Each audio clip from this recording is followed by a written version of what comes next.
Quero rapidamente convidar você, e hoje nós temos as crianças aqui nesse momento conosco. Eu quero convidar você a pensar rapidamente comigo nesse melhor presente que já foi anunciado pelas crianças.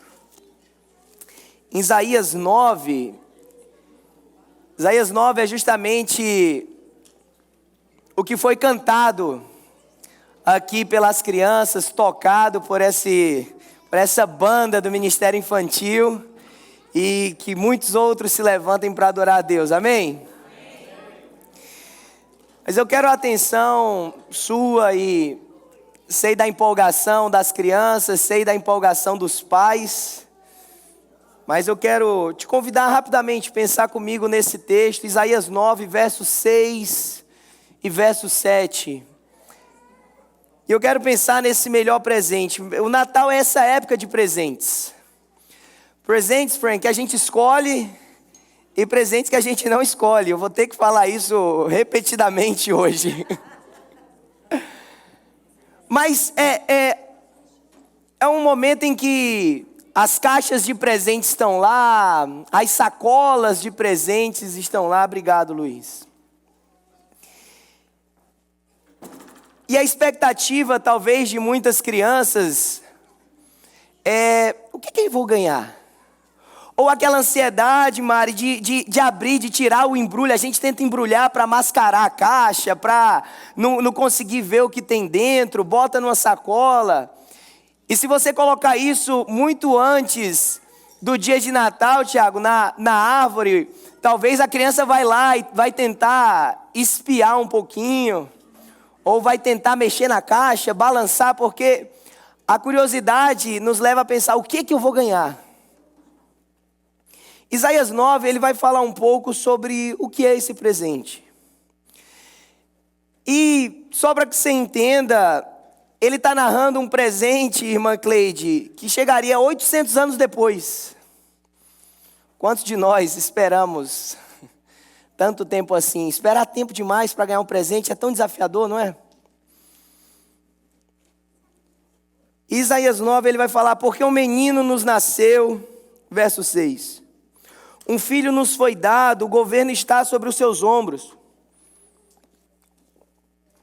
Ele será chamado Maravilhoso Conselheiro, Deus Poderoso, Pai Eterno, Príncipe da Paz. Ele estenderá seu domínio e haverá paz sem fim sobre o trono de Davi e sobre o seu reino, estabelecido e mantido com justiça, retidão desde agora e para sempre.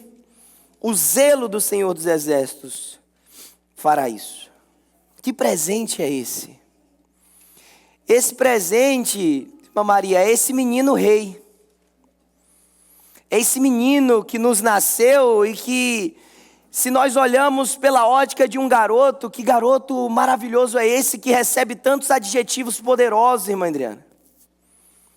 Como é que nas mãos de um menino, ou como a narração do nascimento desse suposto menino apenas, é narrado dizendo que ele carrega consigo o governo,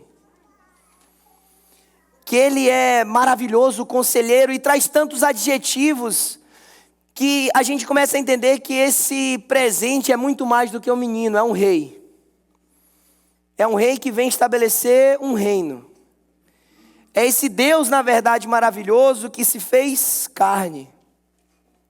É um menino que, quando nasce, aos nossos olhos parece um bebê tão frágil, e nós pegamos com tanto carinho, mas que carregava consigo atributos divinos.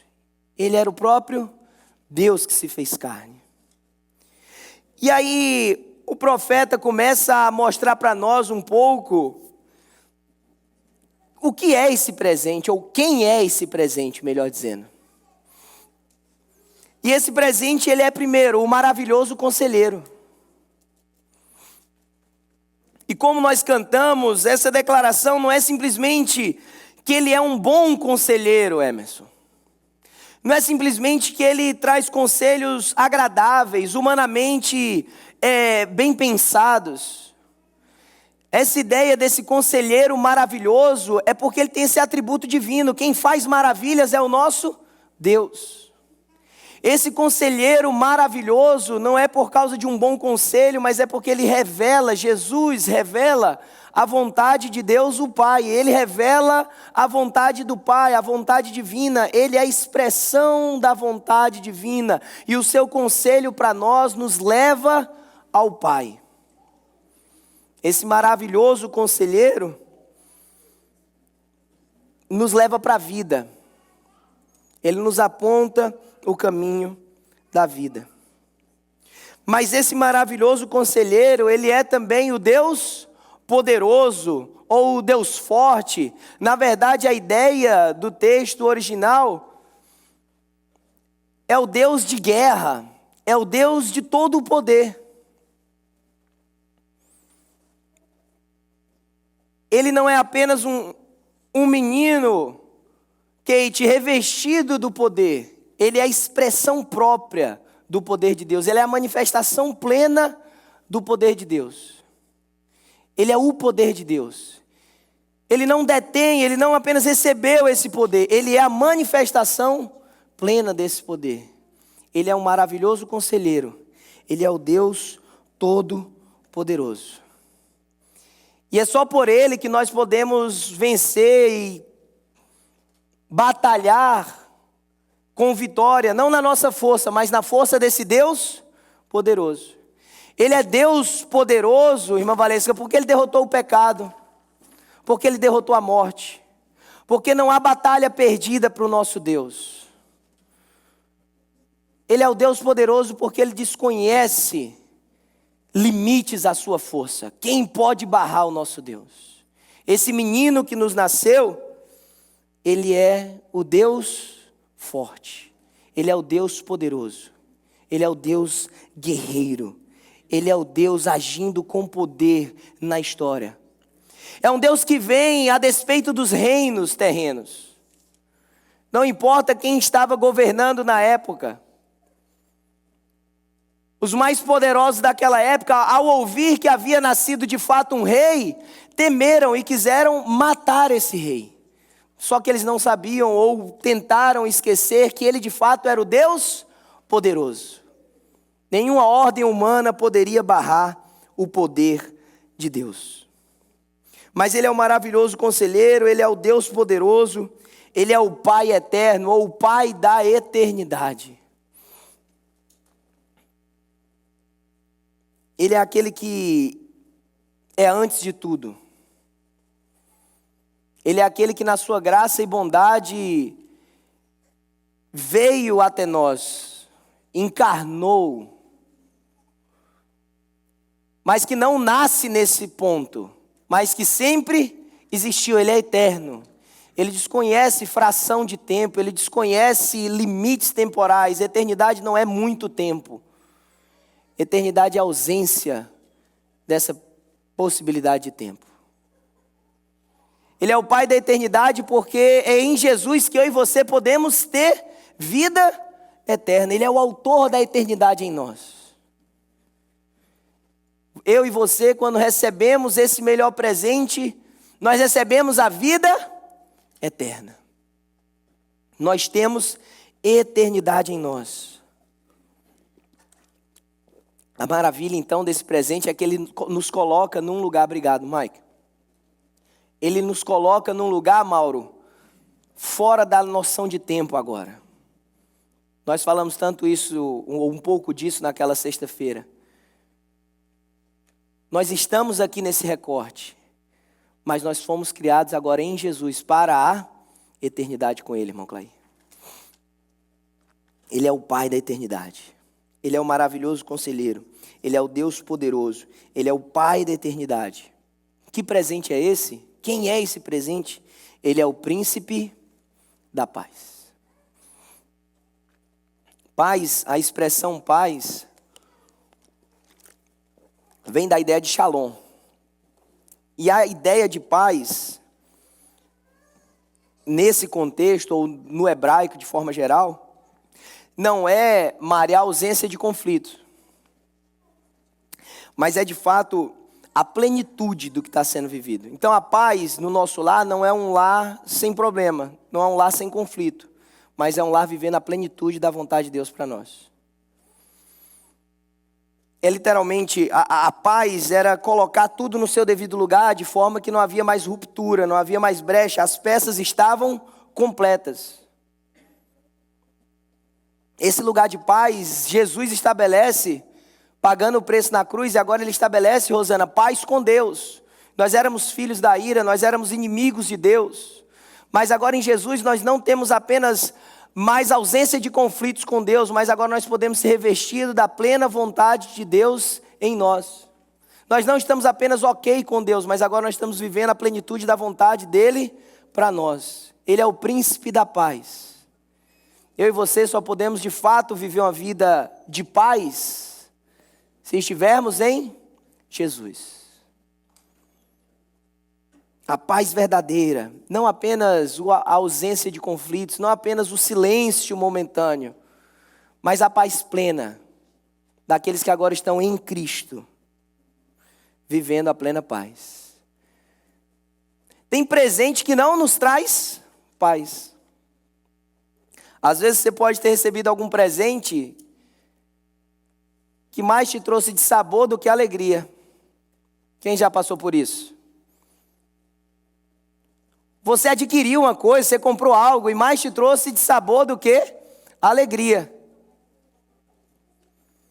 E esse presente, ele te dá a plena paz. E sabe qual a beleza desse presente? Jesus Cristo. Porque ele é perfeitamente pensado para mim e para você. Ele não é um presente geral, ele não é um presente genérico. Ele sabe exatamente o que eu e você precisamos, do que eu e você carecemos. Nós habitávamos sem paz. Nós não temos força em nós mesmos, nós não temos toda a sabedoria em nós mesmos. E Jesus, ele vem exatamente para nós, e Jesus é o presente para mim e é o presente para você.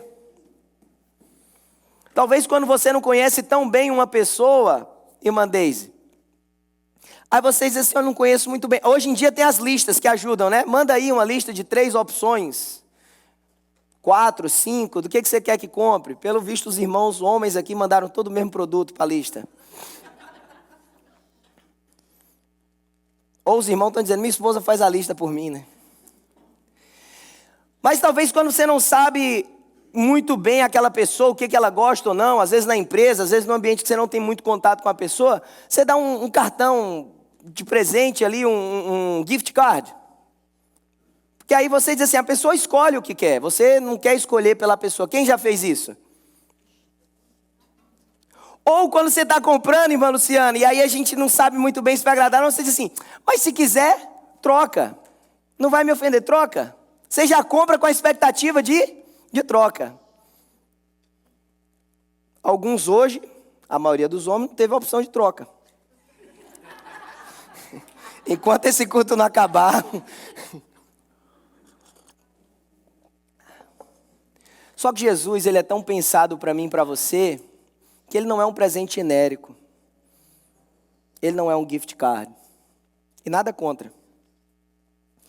Ele não é um presente pensado, irmã Adriana, por Deus e se quiser troca.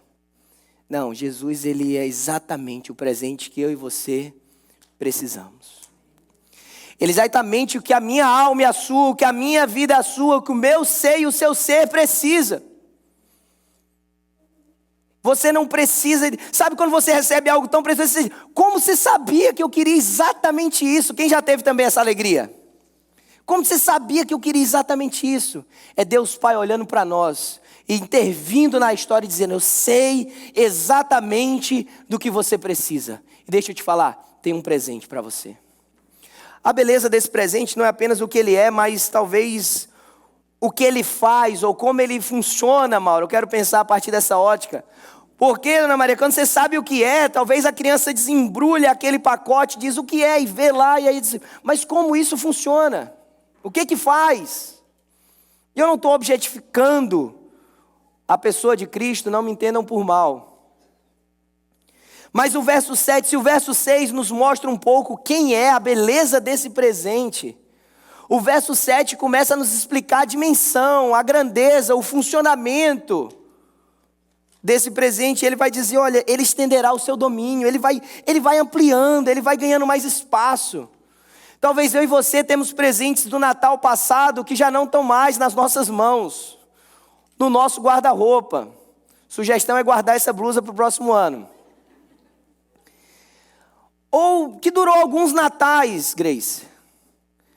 A beleza de recebermos a Cristo é que agora esse presente ele não tem fim, ele na verdade aumenta, ele expande cada vez que nós usamos, cada vez que nós deleitamos nele. Estar na pessoa de Cristo é melhorar, é aumentar, é ele ir ganhando reino e espaço em nós e ao redor de toda a terra, em nome de Jesus.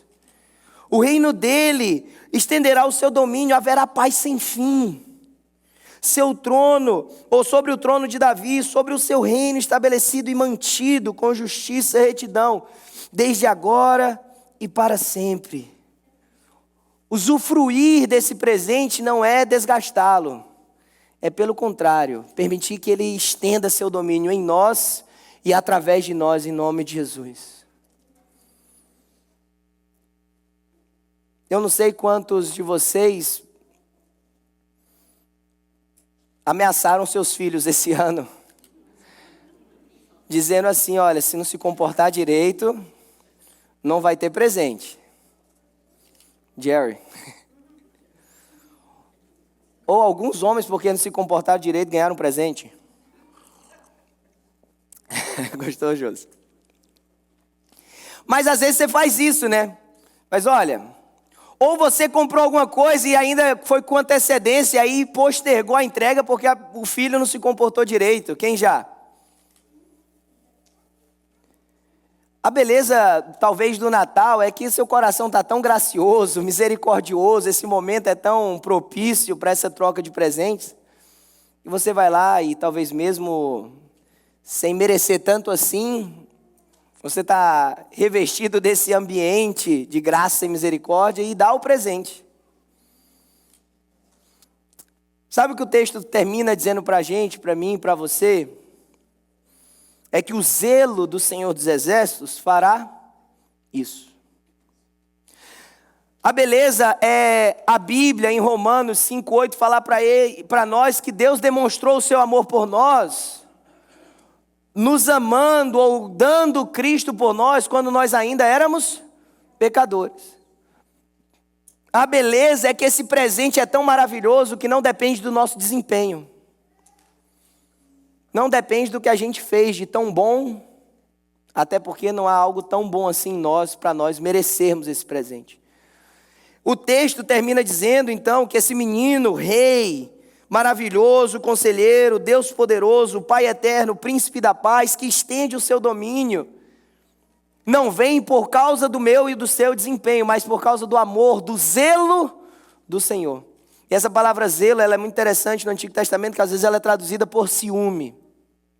Deus é um Deus zeloso, Deus é um Deus ciumento, algumas expressões vão trazer. Por quê? Porque ele arde em uma afeição tão grande a nós, com tanta graça, amor, que ele não suporta rivais, que ele não suporta adoração a outro, que ele não suporta idolatria. Ele é um Deus ciumento, porque ele zela pela relação conosco. Ele zela pelo seu próprio nome, ele zela pelo seu povo. Então o zelo do Senhor por mim e por você não é um cuidado extremo, é um amor abundante. É um amor que, independente do que eu e você fizermos, ele é derramado sobre nós. O que eu e você precisamos fazer então? Receber esse presente. O verso 1 do capítulo 9, que nós lemos, ele começa dizendo que não haverá mais escuridão para os que estavam aflitos. No passado ele humilhou a terra de Zebulon, Naftali, mas no futuro honrará a Galiléia dos gentios, o caminho do mar junto ao Jordão. O povo que caminhava em trevas viu uma grande luz. Sobre os que viviam na terra da sombra da morte, raiou uma luz. O anúncio aqui em Isaías do nascimento de Jesus, ele acontece como uma expectativa para um povo que na verdade estava dando as costas para Deus. Esse momento aqui não era o momento em que o povo estava, Jesus, ou Deus, te amamos, obedecemos a lei. Não, era um momento em que o povo estava contra Deus.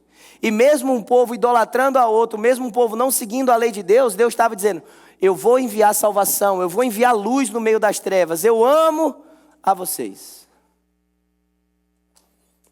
Meu convite para você é que você e eu possamos de fato abraçar e receber esse melhor presente. Esse melhor presente está acessível a nós. Esse melhor presente deseja ser derramado na minha e na sua vida.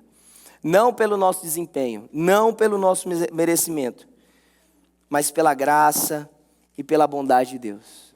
Talvez você está aqui tentando e se perguntando: como eu posso merecer esse amor?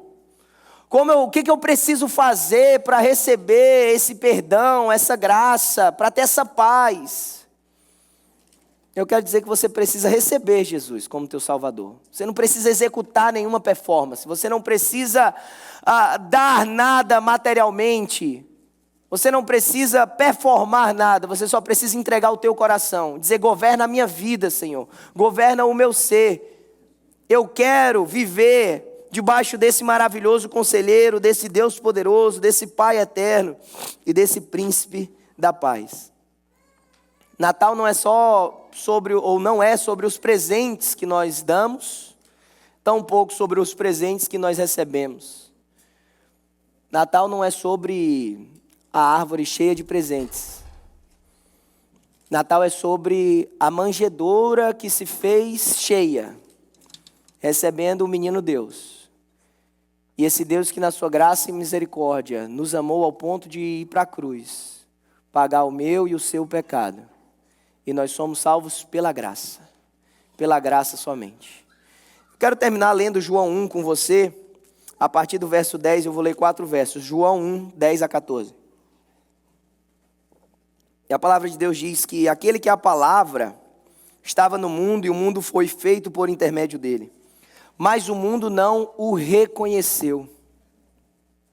Veio para o que era seu, mas os seus não receberam. Contudo, os que receberam, aos que creram no seu nome, deu-lhes o direito de se tornarem filhos de Deus.